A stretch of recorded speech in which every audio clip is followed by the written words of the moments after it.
Have you ever wondered how joy, madness, and wine could all live inside one god? A god who makes people laugh, dance, and forget their own minds. This is the story of Dionysus, the Greek god who lives in every festival, every bottle of wine, every wild heartbeat. And if you think this is just a story about fun or music, hold on. Something's coming you've never imagined. You'll laugh, you'll gasp, and you might even question how one god can twist human hearts and minds so completely. Dionysus's birth was unusual.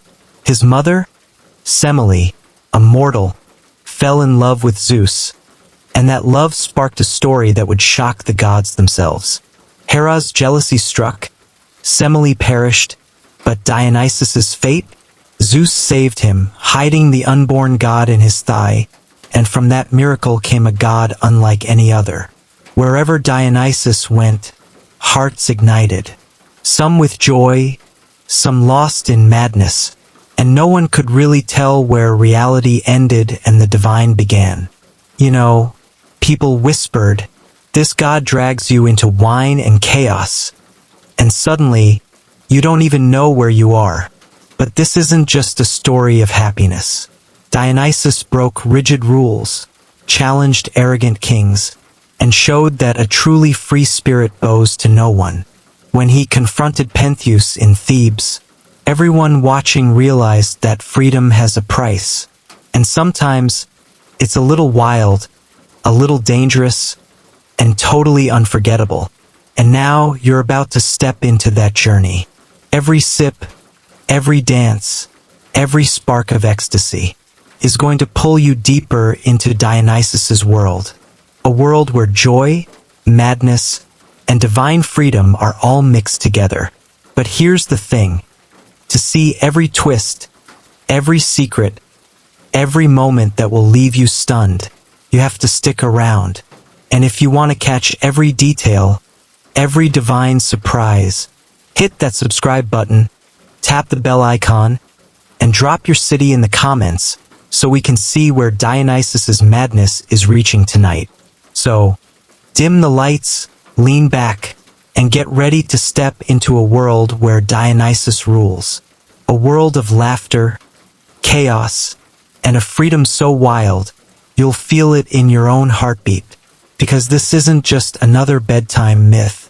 It's a Greek story you'll want to live. One sip, one dance, one heartbeat at a time. Have you ever thought about what it means to be born into the impossible? To come into the world surrounded by gods, envy, and destiny that doesn't ask for permission? That's exactly how Dionysus entered existence. Not with a gentle lullaby, not with a quiet dawn, but with the kind of chaos that only the gods themselves could create. His mother, Semele, was mortal, a woman who loved, deeply and wildly, the king of gods, Zeus. But love between a god and a mortal is never simple. It's a storm in disguise, a promise wrapped in danger. Semele didn't know the full weight of what her heart had chosen, but the gods did. And Hera, Zeus's wife, Hera always knew. Jealousy in her veins ran like wildfire. She watched, waiting, planning. Semele's joy was brief, the kind of brief that leaves echoes. She asked to see Zeus in all his divine glory. And Zeus, the king of gods with all his lightning and thunder, he couldn't refuse. But mortal eyes cannot bear divinity. The fire, the light, the sheer godly presence, it was too much. And in that moment, Semele perished. Gone. In an instant, leaving nothing but memory and a womb that still carried a miracle. But Dionysus was not meant to die. Zeus, heart pounding with both grief and awe, acted. He reached into the void, into the impossible, and pulled the unborn child from Semele's womb. He sewed him into his thigh. Yes, his thigh, and carried him there, safe, hidden, alive. It was absurd. It was miraculous. It was Dionysus's first taste of chaos. His first whisper of the strange and wild life he would lead. Think about that for a second. A god carried inside another god. A child born between life and death, mortality and divinity. That strange, uncanny birth was the first sign that Dionysus would never belong anywhere completely.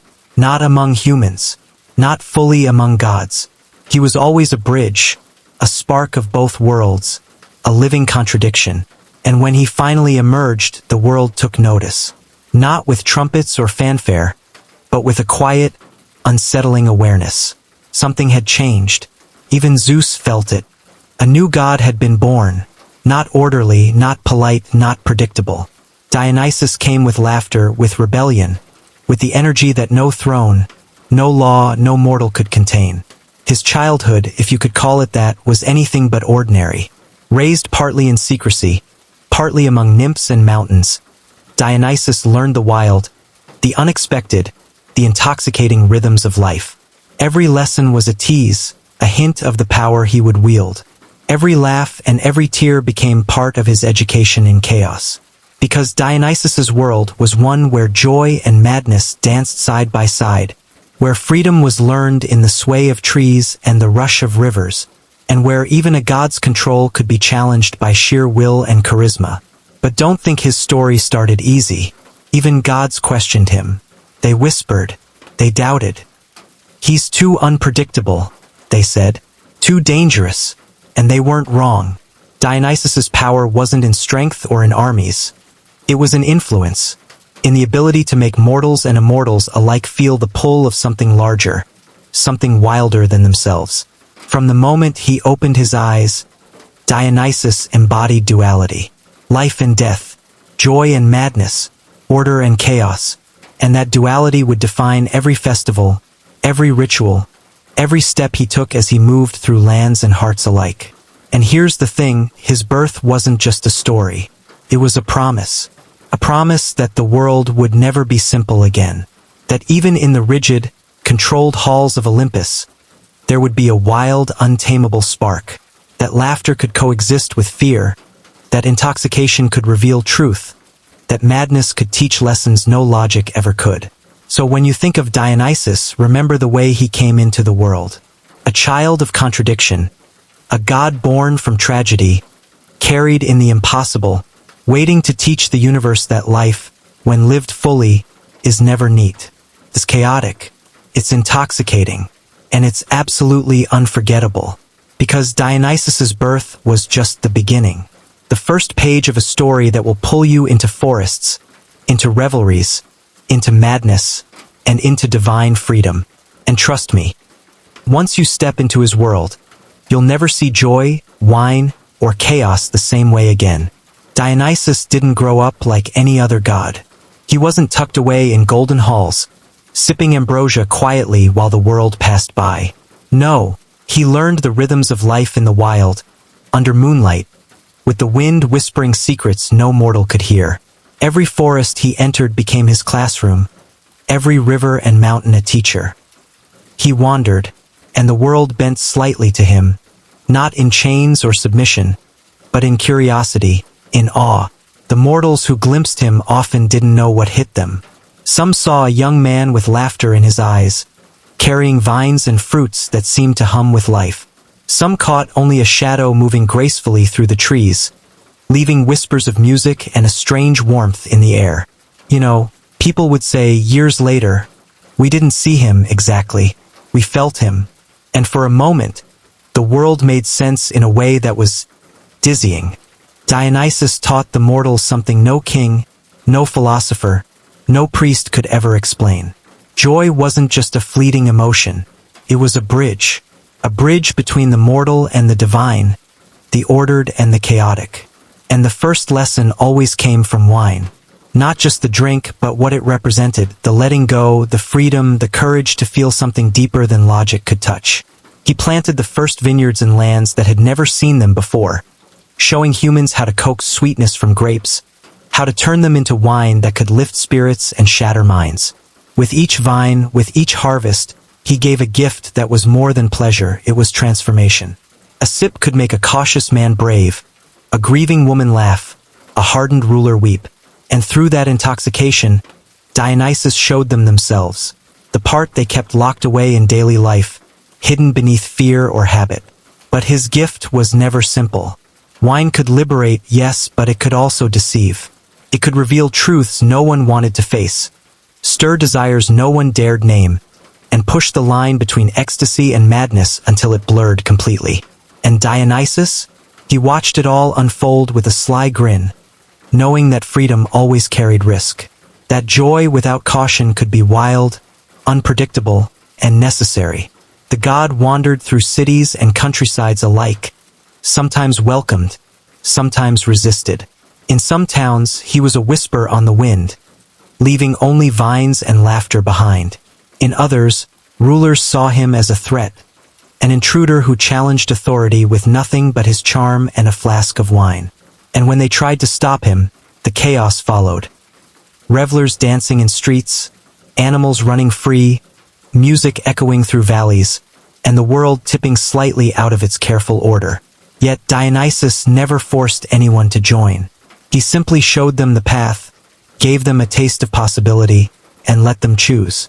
And the ones who dared follow, they found freedom they hadn't known they craved.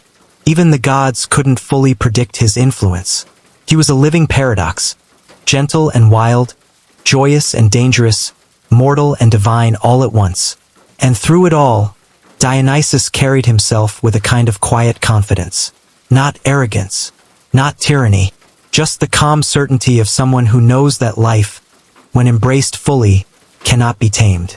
He taught mortals to laugh in the face of sorrow, to dance on the edge of fear, to taste life in its fullest colors, bright, dark, bitter, and sweet. Some nights, when the moon was high and silver, he would gather followers in hidden groves. They would drink, dance, sing, and lose themselves completely. And in those moments, the world felt small, tiny, like it existed only to hold that brief, ecstatic truth. Dionysus watched, not to control, but to guide, to let mortals touch the divine inside themselves. It was a lesson in freedom, in letting go, and in realizing that sometimes the wildest paths lead to the truest joy. And the gift of wine, that simple, magical gift, became his signature.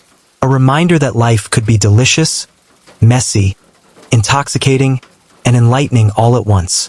Every sip carried the memory of his wandering footsteps, the forests he had touched, the rivers he had crossed, and the hearts he had opened. It wasn't just a drink. It was a portal to transformation. So when you think of Dionysus, don't just picture a god with grapes or a celebratory cup. Think of the wanderer, the teacher of joy, the breaker of rules, the one who walked through the world and left a trail of freedom, laughter, and wild possibility. Because that's the Dionysus who was born not in a palace, but in the margins, in forests, in mountains, in the hearts of those daring enough to follow him.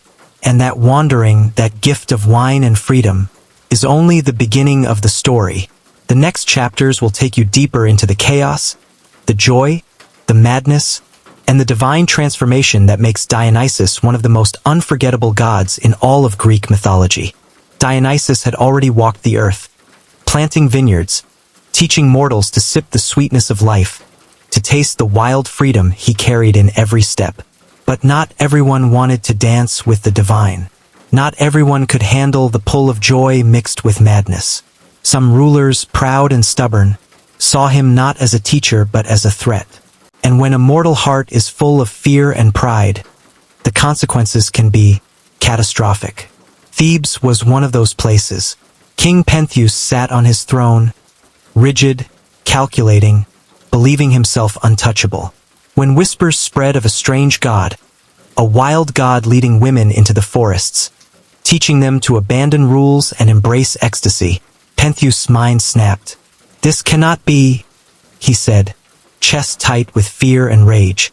"I will not let this madness infect my city." But Dionysus was already there. He didn't roar. He didn't strike. He simply moved through Thebes like a shadow, leaving hints of his presence.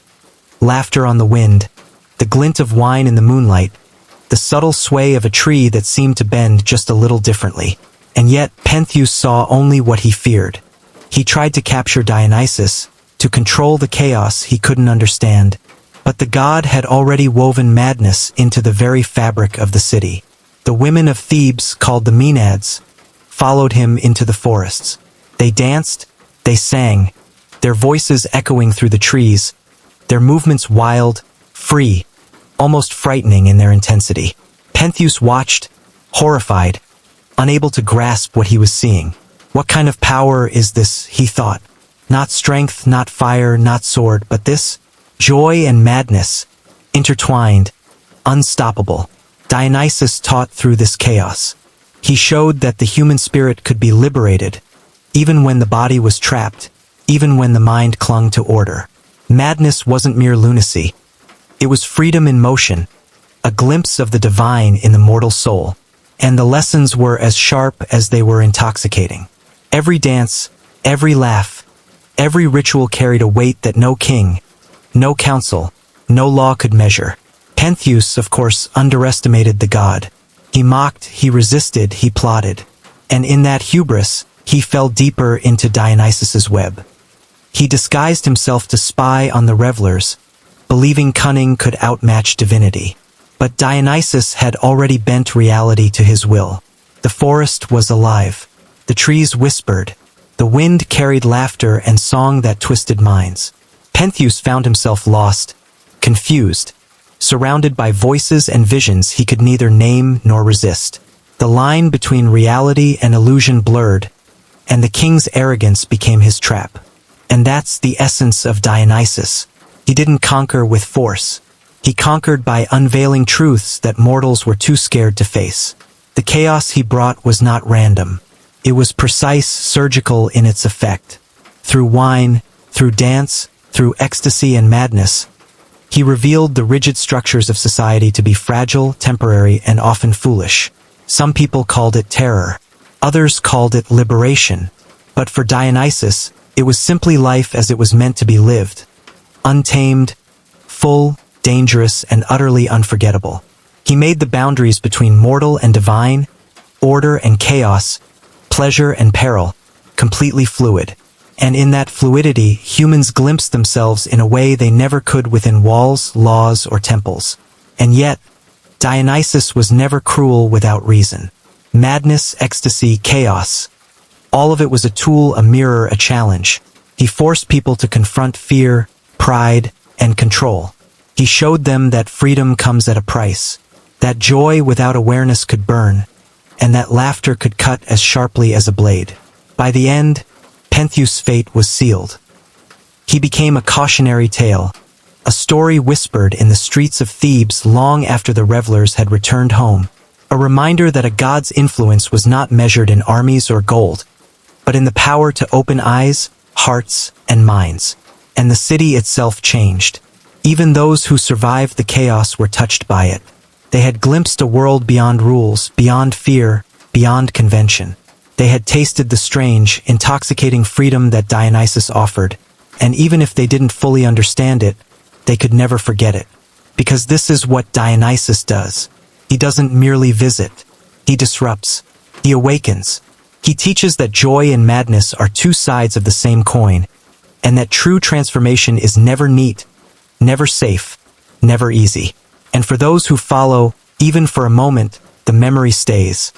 A pulse of life that refuses to be tamed. And as the night deepens, the forests echo with laughter and song. The air thick with the scent of wild grapes and freedom. And Dionysus himself smiles quietly in the shadows, knowing the lesson has been delivered. Joy and chaos, intertwined forever. A gift and a challenge all at once. And every mortal who felt it, whether they fell or soared, became part of his story, his legacy, and his wild, untamable myth. Dionysus's story doesn't end in forests or in chaos. It doesn't end in the mad dances of Thebes or in the trembling fear of kings. No, his story carries forward, echoing through festivals, through laughter, through the hearts of those who dare to feel fully. Because that is his legacy, joy, madness, transformation. Wrapped together like the sweetest grape on the vine. Everywhere Dionysus went, he left traces of freedom. Not the freedom of law or rule, but the freedom that hums in your blood when you finally let go. The freedom that whispers in your ear when music moves your feet, when wine warms your chest, when laughter bubbles up in a way you can't contain. Through his life, through his miracles, through his chaos, he taught mortals something no scholar or philosopher could. Life isn't meant to be restrained. It's meant to be tasted, savored, and sometimes wildly mismanaged. His festivals became the living proof of this. The Dionysia, celebrations where the city itself seemed to breathe differently. The air thrummed with music, with chanting, with unrestrained joy. Actors stepped onto the stage and told stories of gods and mortals alike, exploring morality, desire, and human weakness. Wine flowed freely, yet the true intoxication wasn't the drink.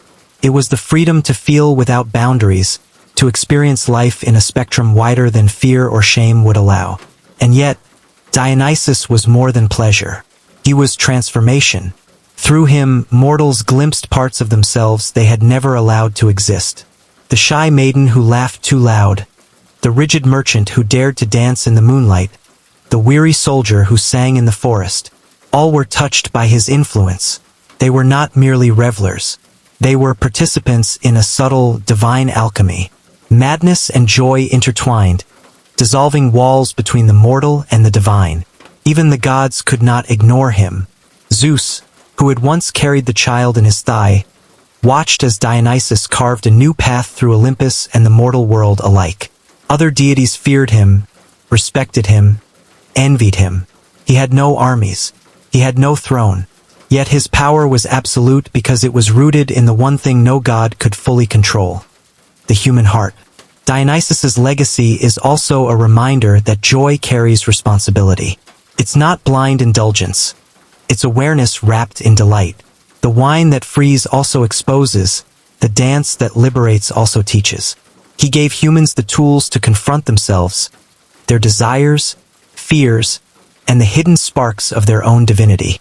Through pleasure, through madness, through the unexpected, Dionysus left a roadmap for life lived fully.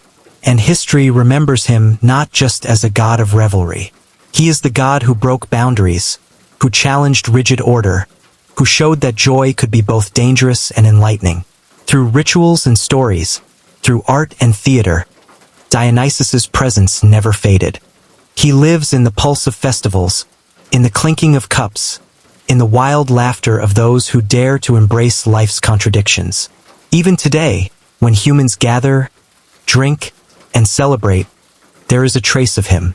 A spark of Dionysus flickers in every act of courage, every moment of abandon, every choice to experience life without hesitation.